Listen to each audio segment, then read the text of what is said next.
In the fathomless expanse of the cosmic void, a silent darkness reigns, an ethereal symphony weaving through the abyss. A cataclysmic eruption of light shatters the darkness, its raw power and divine majesty heralding the dawn of existence. In a moment of divine command, the voice of God echoes through the cosmos. Let there be light. On a desolate, rocky planet, a divine goes. Let the waters be gathered together. A torrential flood bursts forth, engulfing the desolate expanse, as new seas form and continents rise from the depths. In a symphony of life, vegetation explodes across the earth, as God commands. Let the earth bring forth vegetation.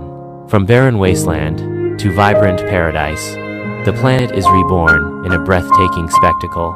In the boundless expanse of the heavens, a majestic hand orchestrates the birth of celestial wonders. The sun ignites with fierce intensity, casting its radiant blaze upon the world below, while the moon emerges into existence, weaving a breathtaking tapestry of light across the night sky, revealing the grandeur of creation. The earth teems with life, as a figure mysteriously emerges from the very ground.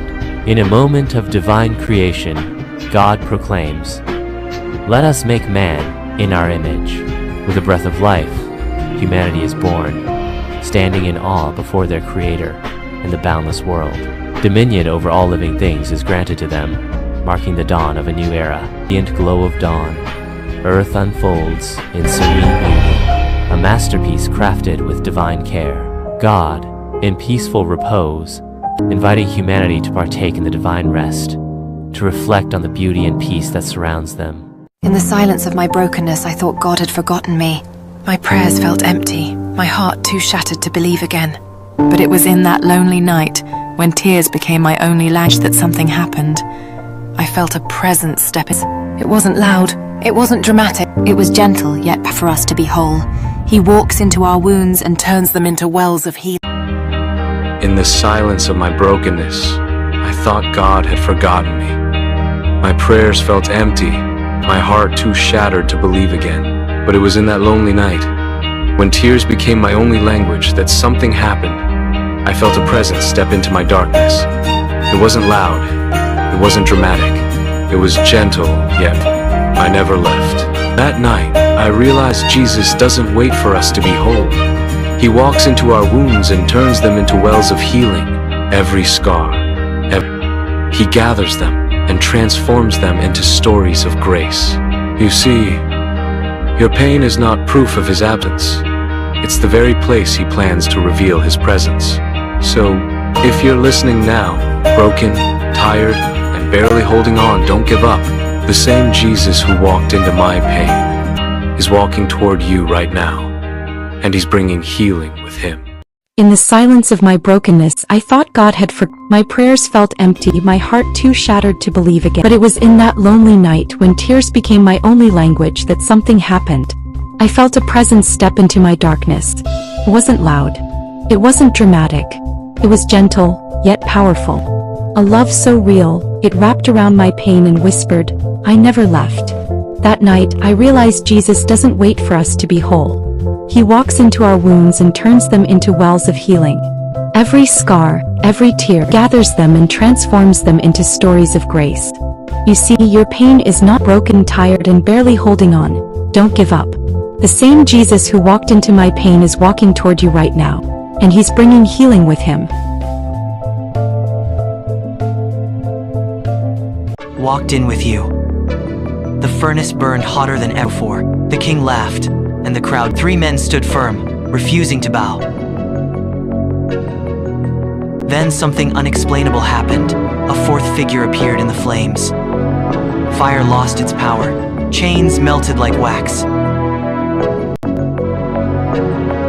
The same heat that was meant to kill became their testimony. This story isn't just Shadrach, Meshach, and Abednego.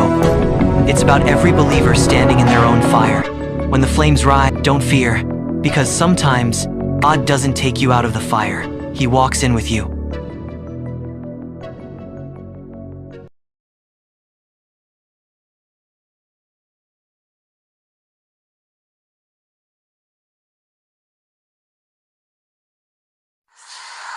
There is a silence that comes before death. A silence no one can explain. But what if, in that silence, you heard voices calling your name? Daniel had reached the edge of life. Doctors had given up. His body was failing, but his soul was only beginning its journey. Daniel had barely opened his eyes when the sound of the world faded. His last breath slipped away, and in that moment he found himself standing in a great darkness, staring at his own body, lying lifeless below. Shaken, he whispered, "Is this me? Am I dead?" A voice, gentle but urgent, called out, "Daniel, the journey has only begun." He turned in fear. The darkness stirred with shapes and whispers. Some cried out with grief. Others whispered secrets too faint to understand. He was no longer bound to the world of men. He had stepped into the valley between life and eternity, a place where the voices of the living and the dead mingled. Suddenly, two figures appeared before him. One, cloaked in shadows, with eyes that burned like embers, said, "Come with me, Daniel. Your life is over. There is nothing more for you." But the other figure, the radiant figure, gave no answer. Instead, Daniel was pulled into a rushing current of light and shadow. Faces flashed before him, his mother praying for him, the mistakes he tried to bury, the kindness he gave in secret, the betrayals he never confessed. All of it came rushing upon him in a flood of memory. Daniel fell to his knees, covering his ears as the voices thundered in his mind. "Stop! Please! Stop!" he cried. And then, silence. Ahead, a distant light began to grow brighter, filling him with both peace and holy fear. And in that moment, Daniel realized this journey was not about death. It was about who he would meet at the end of the voices. But the voices were only the beginning. What Daniel saw next would shake the heavens and reveal a truth no man returns to tell. Daniel stood trembling in the vast darkness, the glow ahead of him growing brighter with each breath. The silence was heavy, broken only by faint echoes of voices. Some wept, some wailed, some sang songs of hope. Every voice seemed to come from a soul caught between two worlds. He whispered to himself, "Where am I?" A whisper answered, "You are in the passage of souls. Few who enter here ever return." Daniel turned and saw shapes drifting past him, men, women, children, some radiant with peace, others twisted with sorrow. Their eyes told stories without words. Some reached upward as if pulled by invisible hands, while others were dragged down by chains that rattled in the unseen. Daniel's chest tightened. "What is happening to them?" he cried. A voice replied from the shadows, "They are weighed. Every secret, every hidden thought, every deed is brought forth here. The soul cannot hide what it once buried." Daniel fell silent, as memories returned to him, times when he mocked prayer, when he turned away from God, when he lived for himself. The weight of it pressed on him like a mountain. Suddenly, the air shifted. A chilling wind rose, carrying with it whispers that turned into screams. From the abyss before him emerged dark figures, towering shadows with hollow faces, their voices like thunder. "Daniel," one of them hissed, "you belong to us. Your sins are written against you. Every lie, every hidden lust, every rebellion, you are ours." Fear shook Daniel. No, this cannot be," Daniel stammered. The ground beneath his feet trembled, and chains shot out from the shadows, wrapping around his arms and legs. He was dragged toward the abyss, the voices of the damned crying out with him.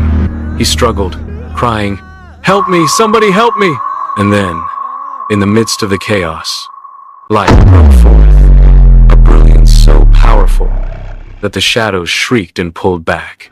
Daniel fell to the ground as the chains melted away. From the light, a voice spoke, not loud, yet shaking all creation. "Daniel, why are you afraid?" Daniel lifted his eyes. The figure stood, robed in white, with a face brighter than the Sunday love and judgment radiated from him at the same time. Daniel could not speak. The figure extended a hand. "I am the one your mother prayed to. I am the one you ignored in your pride. I am the Alpha and the Omega. Daniel, I am Jesus." At his name, the shadows howled and retreated into the abyss, their cries echoing into endless darkness. Daniel wept. "Lord, I do not deserve to be here. I have wasted my life. I am not worthy." Jesus looked upon him with eyes that saw everything, every failure, every secret sin, every moment of pride, and every hidden tear. Yet those eyes also burned with mercy. "You are right," Jesus said gently in the darkness where Daniel was standing with him. "You are not worthy, but my blood makes the unworthy free. I have called